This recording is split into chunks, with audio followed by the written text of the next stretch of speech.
যেটা বিসমিল্লাহির রহমানির রহিম। আমরা প্রথমে যেটা শুরু করব সেটা হচ্ছে গণিতের। আমি 5.1টা আমার শেষ হয়েছিল, কারো কোনো সমস্যা নেই। আমার একটা অধ্যায় বাকি আছে, সেটা হচ্ছে 8.2-এর 1 থেকে 12 পর্যন্ত আছে। 1 থেকে 12 পর্যন্ত যেটা এটা হচ্ছে এমসিকিউ, অর্থাৎ বহু নির্বাচনী প্রশ্ন। এখন এটা যদি তোমাকে জানতে হয় তাহলে তোমার পরিপূর্ণ জ্যামিতিটা তোমার মাথার মধ্যে রাখতে হবে। এখানে 1 নম্বরে বলছে একটি চতুর্ভুজ আঁকতে কয়টি অনন্য নিরপেক্ষ উপাত্ত প্রয়োজন। একটি চতুর্ভুজ আঁকতে হলে তোমার 5টি অনন্য নিরপেক্ষ উপাত্ত প্রয়োজন। তার মানে কয়টি উপাত্ত প্রয়োজন? 5টি নিরপেক্ষ উপাত্ত প্রয়োজন। 2 নম্বরে বলছে নিচের কোনগুলোতে কর্ণদ্বয় পরস্পর সমান। আমরা তো জানি যে আমাদের চতুর্ভুজের যে চিত্রটা ওটা আছে মোট হচ্ছে 5টা। সাধারণত আমরা 6টা আছে আমাদের অষ্টম শ্রেণীতে। প্রথমে যেটা আমরা একটা বাহু ছোট একটা বড় এরকম যদি সোজা হয় এটার নাম হবে কি? এটা হচ্ছে আয়ত। এটার নামটা কি? আয়ত।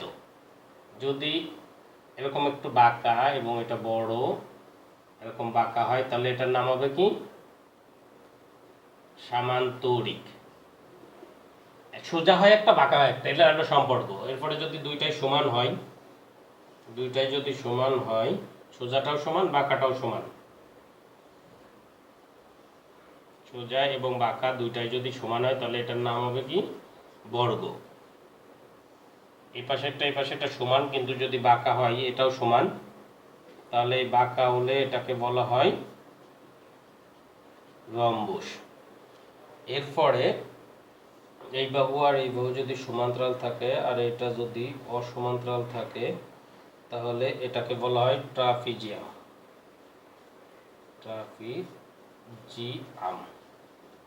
এটাকে বলা হয় ট্রাপিজিয়াম। আর সন্নিহিত বাহু দুইটা, অর্থাৎ এই বাহু আর এই বাহু যদি সমান হয় তাহলে এই বাহু সন্নিহিত বাহুদের যদি সমান হয় তাহলে এটাকে বলা হচ্ছে ঘুড়ি। আচ্ছা, তাহলে এখন আমাদের যে চতুর্ভুজটা মোট আমাদের হচ্ছে মনে রাখতে হবে 6টা। আপাতত আমাদের অষ্টম শ্রেণীতে এটাই সাধারণত আছে। অষ্টম শ্রেণীতে 6টা। এছাড়াও চতুর্ভুজ আঁকা যায় অনেকভাবে, কিন্তু আমাদের ওইগুলো আর কি অতটাই না, বেশি ইম্পর্টেন্ট না। আমার যে 6টা আমি আঁকছি এই 6টা আমাদের এটির জন্য অনেকটা গুরুত্বপূর্ণ। এই 6টা নারী বুড়ি সব তোমার মনে রাখতে হবে।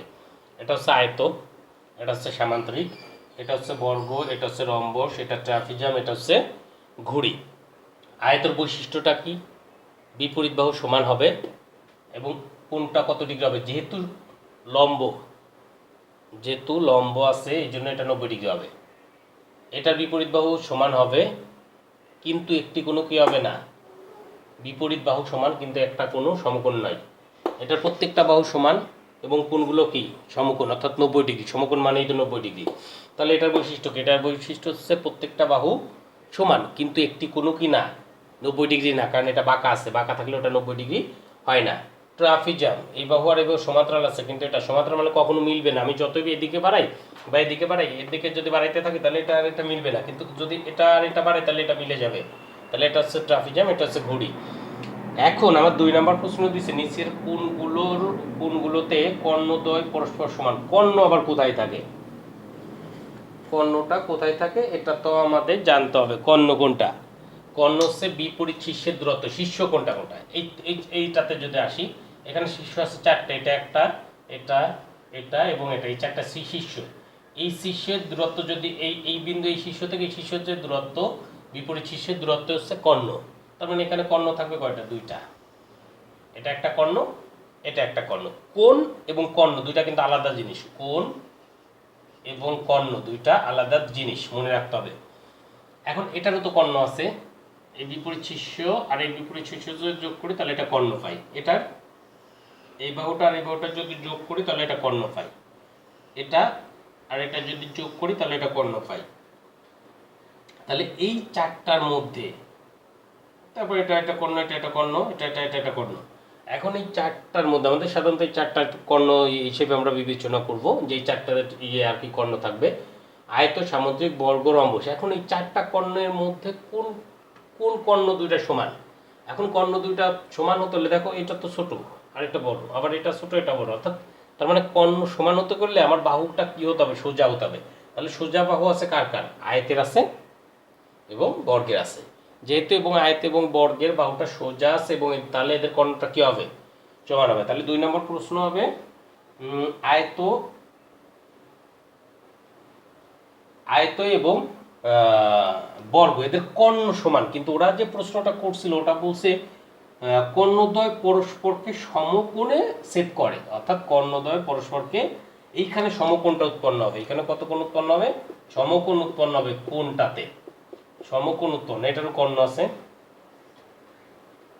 কোণটারে সমকোণে উৎপন্ন করবে, এটারও কর্ণ আছে।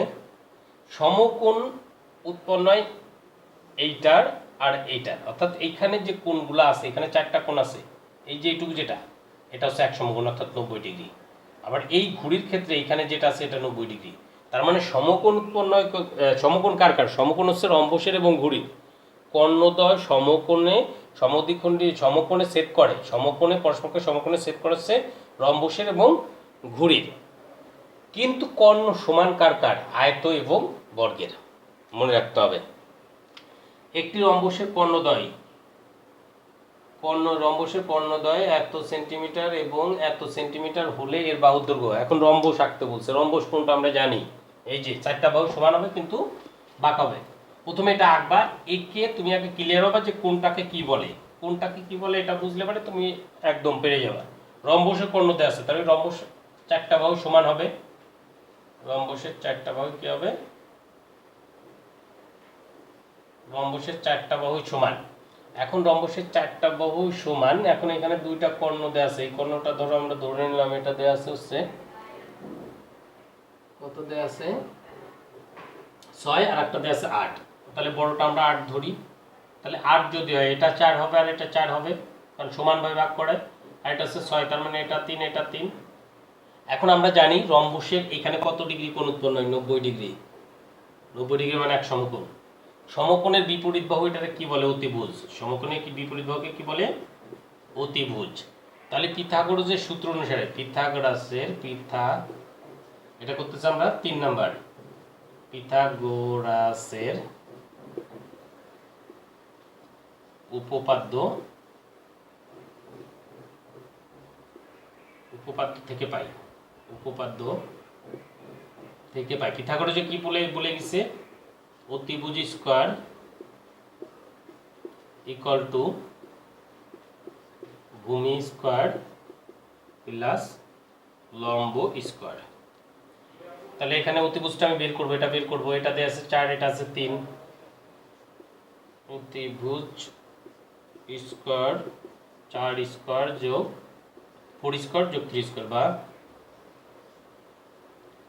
অতিভুজ স্কয়ার 4 4 16 9। এই ক্যালকুলেশনগুলো আমরা পারি। তাহলে অতিভুজ স্কয়ার 25 বা অতিভুজ ইকুয়াল টু রুট ওভার এত। অতএব অতিভুজ ইকুয়াল টু কত? অতিভুজ ইকুয়াল টু 5। তাহলে এই যেটা, এটা কত? 5। আর এটাই তো হচ্ছে রম্বসের বাহু। তাহলে রম্বসের এক বাহুর দৈর্ঘ্য কত হবে? 5। এখন একটু এখানে মনে রাখবা যে পিথাগোরাসের এত বড় এত মানে করতে গেলে তো আমরা সময় পাবো না। যদি অতিভুজের সম্পর্ক, এখানে বাহু এবং অতিভুজের একটা সম্পর্ক আছে, সেটা হচ্ছে 3 4 5, এটা একটা জোড়া। এটা হচ্ছে পিথাগোরাসের একটা জোড়া মেনে চলে। তারপর হচ্ছে 6 8 10, এটা একটা জোড়া মেনে চলে। ভূমি লম্ব অতিভুজ 3টা। তারপর হচ্ছে 8 64 100।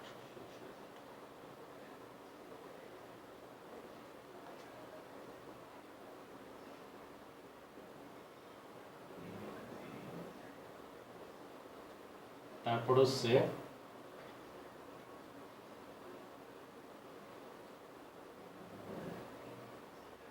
6 8 10 4 3 4 5, 3 4 5 একটা জোড়া।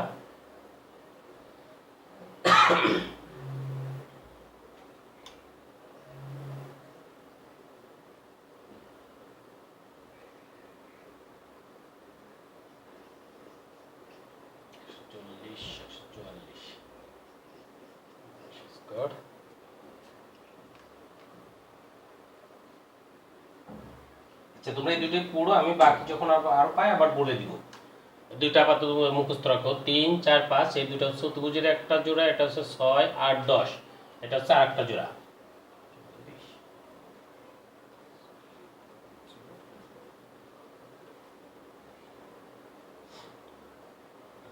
তারপর আমরা যাব 4 নম্বরে। 4 নম্বরে যেটা বলছে সেটা বলছে হচ্ছে ঘুড়ির একটি ঘুড়ির পরিসীমা এত, অসমান বাহুদ্বয়ের অনুপাত এত। অসমান বাহুদ্বয়ের অনুপাত দেওয়া আছে, তাহলে দেওয়া আছে অসমান বাহুদ্বয়ের অনুপাত সমান কত, 2:1। এই অঙ্কগুলো আমরা 7-এ করছিলাম, মনে করি। অনুপাত থাকলে ওটা উঠাবো। মনে করি অসমান বাহুদ্বয় যথাক্রমে, অনুপাতের পরিবর্তে যথাক্রমে কত, এটার সাথে এক্স নিব, এটার সাথেও এক্স নিব। পরিসীমা মানে প্রত্যেকটা বাহুর যোগফল, প্রশ্ন মতে 2x প্লাস 1x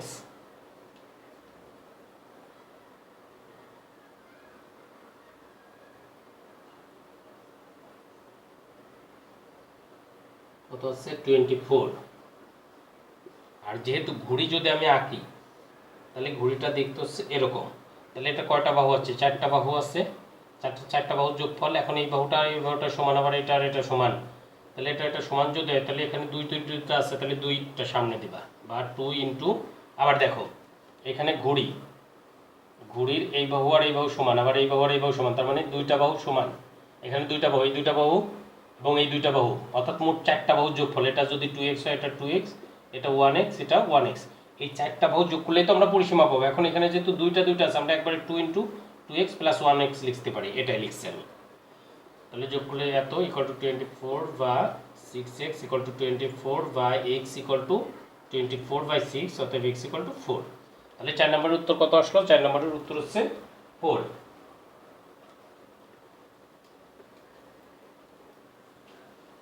আমরা যে 5 নম্বরে যাই, 5 নম্বরে যেটা দিছে সেটা হচ্ছে একটি ট্রাপিজামের সমান্তরাল বাহুদ্বয়ের দূরত্ব এত এবং ক্ষেত্রফল এত, এর সমান সমান বাহুদ্বয়ের গড় কত?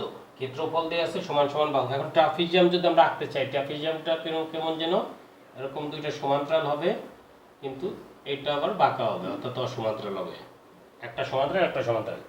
এখন এখানে বলে দিছে সমান্তরাল বাহুদ্বয়ের দূরত্ব, অর্থাৎ এই বাহু থেকে এই বাহুর যে দূরত্বটা, এটা দেওয়া আছে 4, আর ক্ষেত্রফলটা, পুরা ক্ষেত্রফল দেওয়া আছে 48। এটা দেওয়া আছে 3 এবং এটা দেওয়া আছে 48। এখন 3 যেহেতু দেওয়া আছে এবং ক্ষেত্রফল দেওয়া আছে, তাহলে আমার ট্রাপিজিয়ামের ক্ষেত্রফলটা আগে জানতে হবে। এখন ট্রাপিজিয়ামের ক্ষেত্রফল কি, এটাই তো জানি না। তাহলে আমরা জানি, এটা আগে মুখস্থ করতে হবে। আমরা জানি ট্রাপিজিয়ামের ক্ষেত্রফল সমান হাফ গুণ সমান্তরাল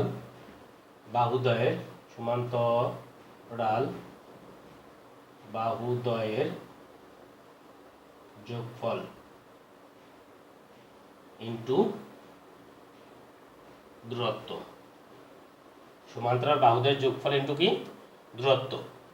এখন বা তাহলে ট্রাপিজিয়ামের ক্ষেত্রফলটা আগে মুখস্থ করতে হবে। সূত্রটা যে ট্রাপিজিয়ামের ক্ষেত্রফল ইকুয়াল টু কত, হাফ ইন্টু সমান্তরাল বাহুদের যোগফল ইন্টু উচ্চতা, হাফ ইন্টু সমান্তরাল বাহুদের যোগফল ইন্টু উচ্চতা। তাহলে ট্রাপিজিয়ামের ক্ষেত্রফল কত দেওয়া আছে, 48, হাফ ইন্টু সমান্তরাল বাহুদ্বয়ের যোগফল, সমান্তরাল বাহুদ্বয়ের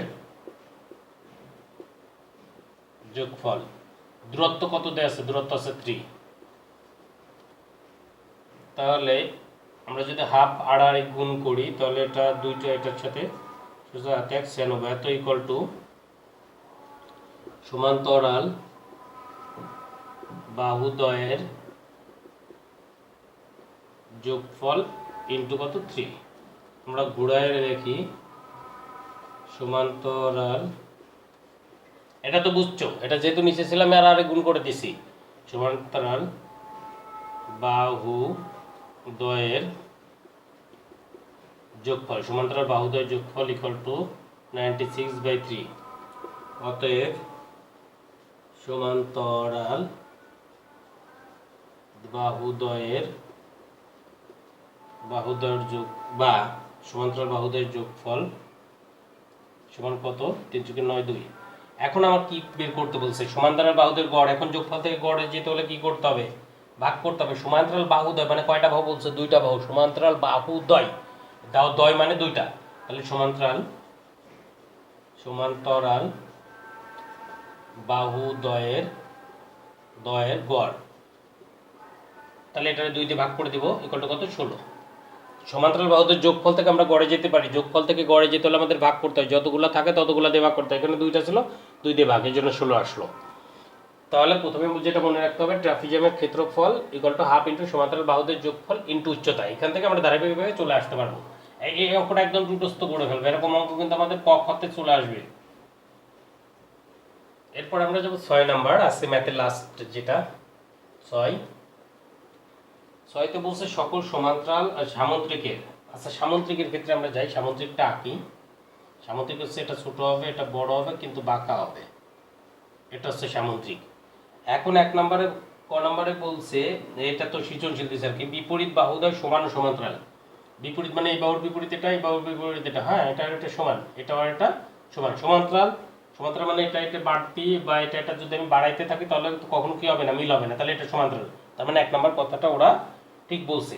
বিপরীত কোণদ্বয়ের সমদ্বিখণ্ডক পরস্পর সমান্তরাল। বিপরীত কোণদ্বয়ের সমদ্বিখণ্ডক, বিপরীত কোণদ্বয়ের সমদ্বিখণ্ডক পরস্পর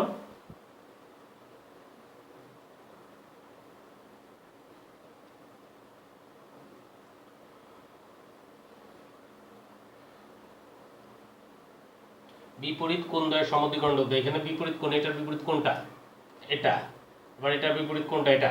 এটা যদি আমরা সমদ্বিখণ্ডক আঁকি, এটা আবার এটা যদি সমদ্বিখণ্ডক আঁকি, তাহলে এরা কি হবে? একই রেখা হবে, একই রেখার উপর দিয়ে যাবে, তাহলে এটা হচ্ছে কি?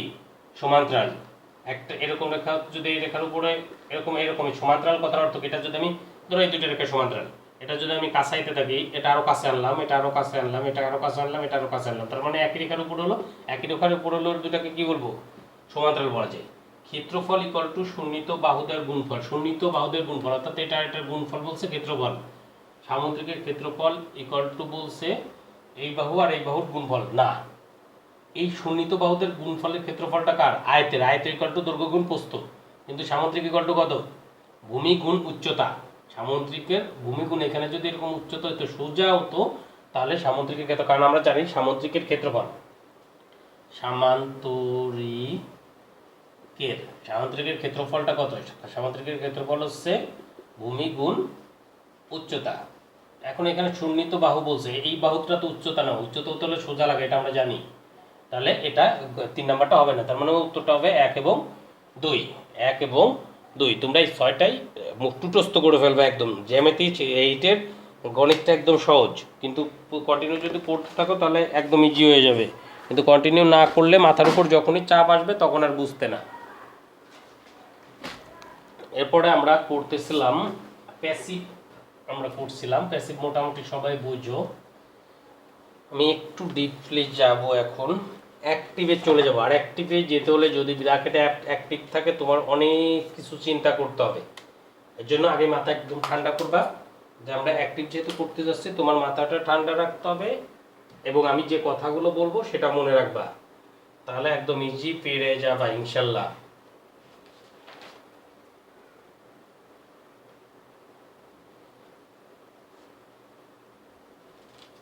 অ্যাক্টিভ বুঝেই তো ভাই না।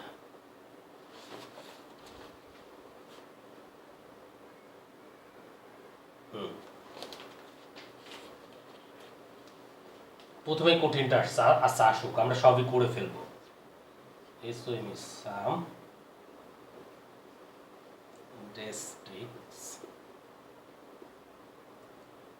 steps have been taken against corruption. এটা নিতে বলছে অ্যাক্টিভে, এ লেখা আছে অ্যাক্টিভ। এখন অ্যাক্টিভ দুইভাবে থাকবে, ভালো করে খেয়াল করো আমি কি বলি। অ্যাক্টিভের ধরন হচ্ছে অ্যাক্টিভটা দুইভাবে থাকে, একটাতে হচ্ছে বাই দেয়া থাকে আর একটা হচ্ছে থাকে না। একটাতে বাই অ্যাক্টিভ থাকলে দুইটা, একটাতে বাই থাকবে একটাতে বাই থাকবে না। এখন এই বাই থাকা এবং বাই না থাকা, এখানে কি বাই আছে? আমি তো কোথায় খুঁজে পাই না, বাই নাই। তাহলে বাই থাকলে সহজ না না থাকলে সহজ, এটা তোমার আগে বুঝতে হবে। যদি বাই থাকে এটা হচ্ছে সহজ, আর না থাকলে কঠিন। এখন এই কঠিনটা আমাদের চলে আসছে। তাহলে অ্যাক্টিভ থাকলে দুই প্রকারের থাকবে, একটা হচ্ছে বাই থাকবে আর একটা হচ্ছে বাই থাকবে না। এখন বাই যদি থাকে তাহলে সহজ, আর বাই না থাকলে ওটা হচ্ছে কঠিন। এখন বাই নেই, যদি বাই এখানে না থাকে তাহলে এটা কি? এটা হচ্ছে কঠিন। এখন বাইটা এখানে নাই, যেহেতু বাইটা এখানে নাই তার মানে এটা কঠিন। তুমি আগে দেখো, some drastic steps has been taken against corruption, অর্থাৎ করাপশনের বিপক্ষে, দুর্নীতি, করাপশন মানে দুর্নীতি, দুর্নীতির বিপক্ষে কিছু কি নেওয়া দরকার? কঠোর পদক্ষেপ নেওয়া দরকার, অর্থাৎ কার্যকরী পদক্ষেপ আর কি নেওয়া দরকার। কিসের পক্ষে? দুর্নীতির বিপক্ষে, এগেনস্ট। এখন করাপশনের বিরুদ্ধে যে, দুর্নীতির বিপক্ষে যে আইনিগত ব্যবস্থা বা যে পদক্ষেপগুলো, এগুলো কি আমরা জনগণ নিতে পারবো না অন্য কেউ নিতে হবে? এই কাজটা কার? এই কাজটা কার এটা জানতে হবে। করাপশন, এই দুর্নীতিটা বন্ধ করার জন্য কার কাজ? এই কাজটা হচ্ছে সরকারের। এই কাজটা সরকার এর জন্য আইন প্রয়োগ করতে পারে, বিচার ব্যবস্থা অগ্রসর করতে পারে। শাস্তি আমাদের সচেতন লাগবে, কিন্তু সরকারের পদক্ষেপ হচ্ছে বেশি, আমাদের সচেতনতাও লাগবে সাথে। কিন্তু এখানে যেহেতু বলছে সাম ড্রাস্টিক স্টেপস, পদক্ষেপ নিবে, পদক্ষেপটা নিবে কে? অবশ্যই সরকার নিবে। আমরা জনগণ পদক্ষেপটা নিতে পারবো না, আমরা সচেতন হতে পারি। তুমি কারো মারতে পারবে না কেউ দুর্নীতি করলে, তাহলে এটা নিতে পারে সরকার। এখন সরকার যেহেতু নিবে, তার মানে তোমার কল্পনা করে নিতে হবে যে এরপরে বাই গভর্নমেন্ট ছিল, by the GOVER government, by the government এটা ছিল, ওরা আমাদের কি করেনি? দেয়নি। বাই দ্য গভর্নমেন্ট ছিল, ওরা আমাদের দেয়নি। এটা তোমার মনে মনে কল্পনা করে নিতে হবে, লিখেই নিতে হবে। ধরো লিখতে হবে না, না লিখলে হবে, আমি আর কি লিখিয়ে দিলাম যাতে তোমাদের জন্য সহজ হয়। তাহলে আমরা অবজেক্টে সাবজেক্ট করে আগের মতোই, তাহলে দ্য গভর্নমেন্ট,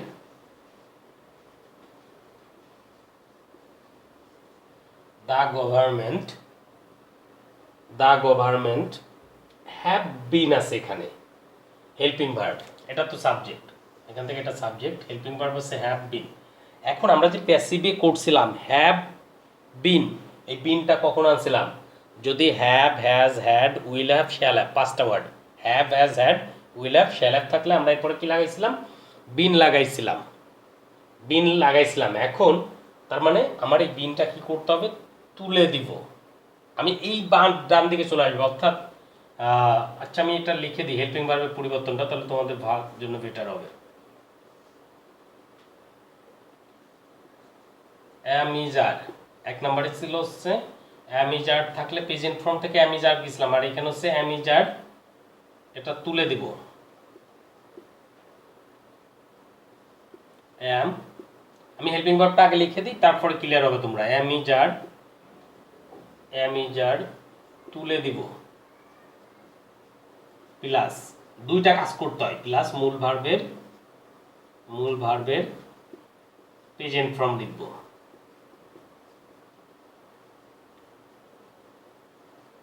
দুই নম্বরে ছিল ওয়াজার,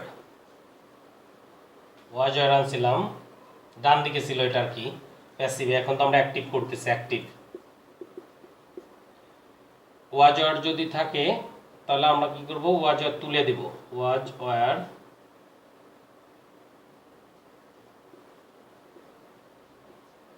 তুলে দিব, প্লাস মূল ভার্বের পাস্ট ফর্ম লিখব। তিন নম্বরে ছিল am being, is being, are being, ডান দিকে, অর্থাৎ am being, is being, being যুক্ত করছিলাম, আর বিং, ওয়াজ বিং, কারণ ধাপ দুইতে হেল্পিং ভার্বের পরিবর্তন। এখন হেল্পিং ভার্বের পরিবর্তনই যদি আমরা না জানি, will being, will be being,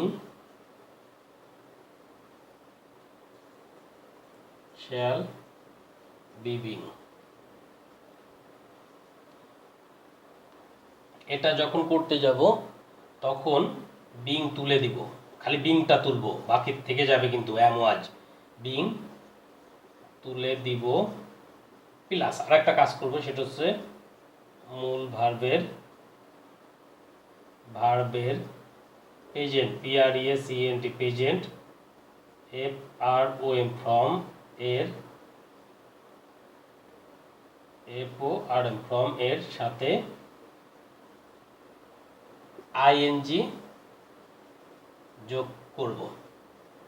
তাহলে বিংটা তুলে দেব এবং কি মূল ভার্বের সাথে ING যোগ করব। 3 নাম্বার গেল।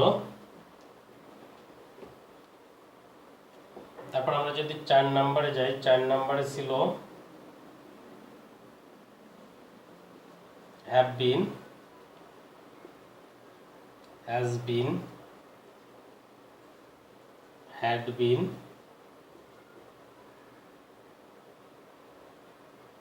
will have been,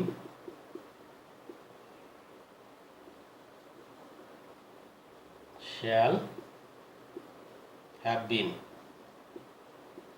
এটা যদি থাকে বিন তুলে দিব, বিন তুলে দিব প্লাস আরেকটা কাজ করব, আর কোনো কাজ করব না, এটা না, শুধু বিনটা তুলে দিলে হয়ে যাবে, এটা সহজ। Have been, has been, had been, will been, shall have been, will have been, এগুলো যদি থাকে তাহলে বিনটা কি করব আমরা তুলে দিব। লাস্টের 5 নম্বরে যেটা ছিল, 5 নম্বরে এইখানে একটু পরিবর্তন, মানে ডান দিকে টাকে লিখব উইল বি, শ্যাল বি,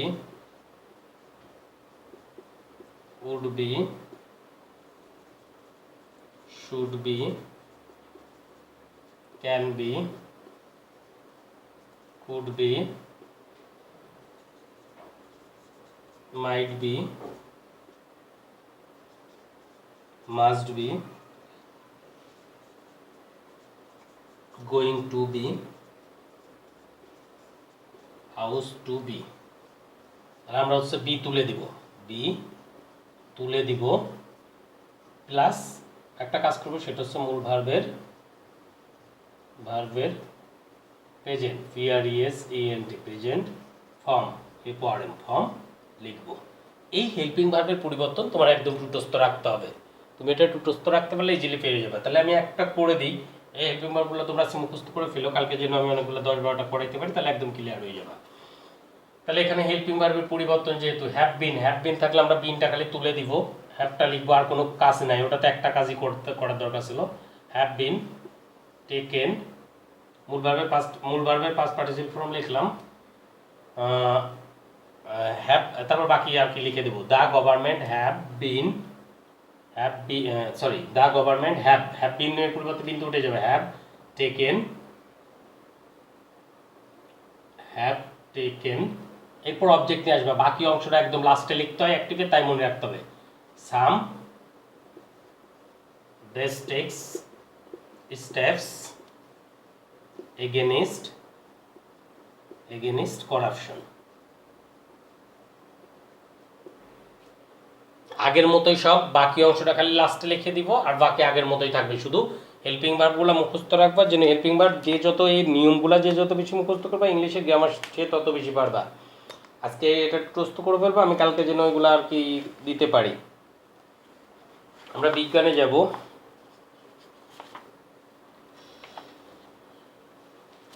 বিজ্ঞানে আমরা 13 অধ্যায়টা পড়তেছিলাম।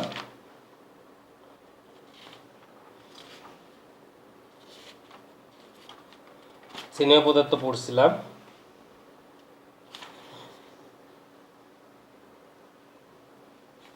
আমরা ভিটামিনে চলে যাব। ভিটামিনের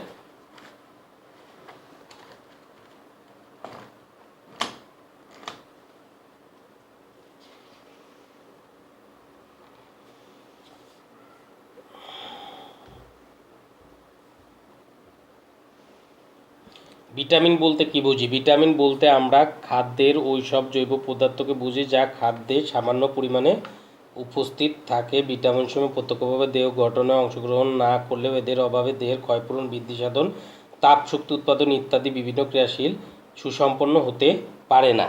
তাহলে ভিটামিন কি? এইটুকু পড়বা, এই ভিটামিনের এখানে। ভিটামিন বলতে এখান থেকে এই পর্যন্ত। এরপরে ভিটামিন এ। ভিটামিন এ উৎসটা, কাজটা, অভাবজনিত রোগ। অভাবজনিত রোগ দুইটা আছে, একটা আছে রাতকানা, একটা আছে জেরেপথ্যালমিয়া। ভিটামিন এর উৎস, কাজ এবং অভাবজনিত রোগ, একটা রাতকানা, একটা হচ্ছে জেরেপথ্যালমিয়া। এই ভিটামিন এর পুরাটা মুখস্থ করবে। এখন আমি একবার পড়ে দিই, দেখি কোনো ওয়ার্ড অপরিচিত আছে কিনা। মাছের তেল ও প্রাণীজ মানে বিভিন্ন পশু পাখি যেগুলা, প্রাণীজ স্নেহ প্রচুর পরিমাণে ভিটামিন এ পাওয়া যায়।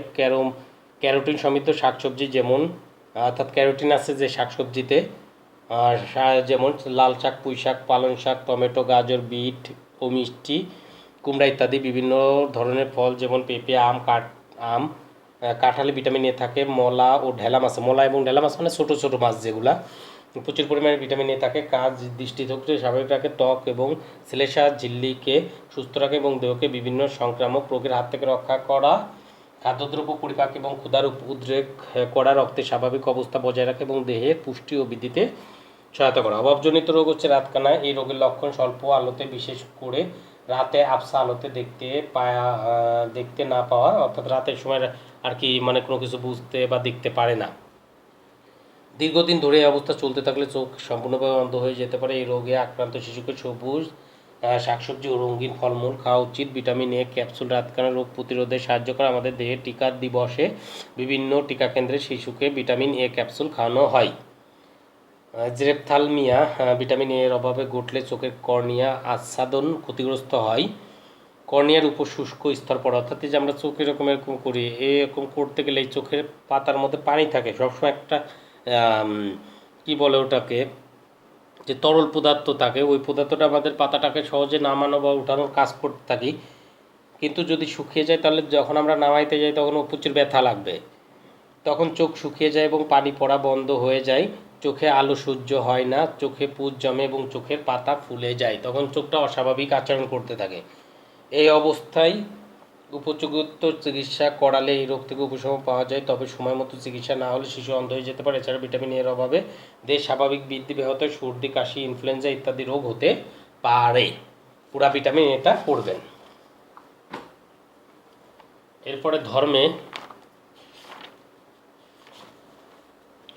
আমরা পড়তেছিলাম ঈসা আলাইহিস সালাম, মুসা, সুলাইমান পড়া শেষ করছিলাম, মুসা আলাইহিস সালাম পড়তেছিলাম, নবুয়াতার মদাইনে হিজরত ইসলাম, সুতমিতার তাওরাত লাভ, হজরত মুসা আলাইহিস সালামের তাওরাত লাভ। আল্লাহ তাআলা হজরত মুসা আলাইহিস সালামকে তাওরাত কিতাব দেওয়ার অঙ্গীকার করেন। তিনি আল্লাহর আদেশে তাওরাত কিতাব আনতে তুর পাহাড়ে গেলেন। সেখানে 30 দিন থাকার ইচ্ছে করলেন, কিন্তু আল্লাহর ইচ্ছায় 8-10 দিন বেশি অবস্থান করলেন।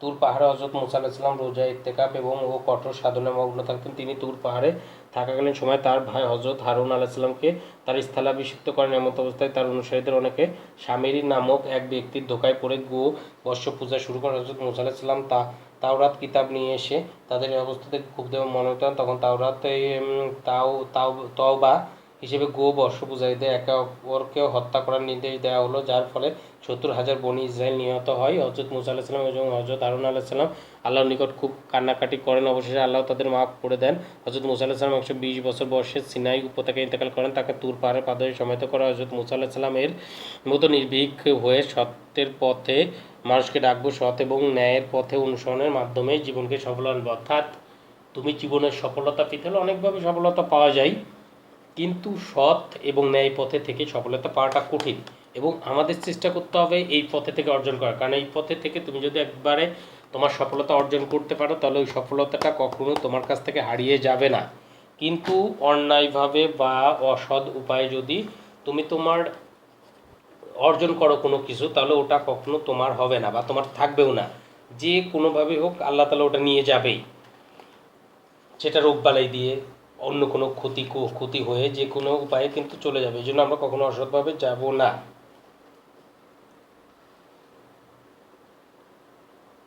আমরা সংবাদপত্র পড়ছিলাম গতদিন, শহুরে জীবন পড়ছিলাম।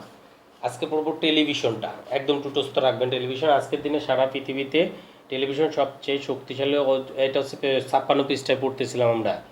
জনপ্রিয় গণমাধ্যম মানুষ চিন্তাভাবনা ও জীবনযাপনে এটি নানাভাবে প্রভাবিত করে। টেলিভিশন বিনোদন এবং তথ্য ও শিক্ষামূলক নানা ধরনের অনুষ্ঠান প্রচার করে নাগরিকদের আনন্দ ও শিক্ষা দেয়।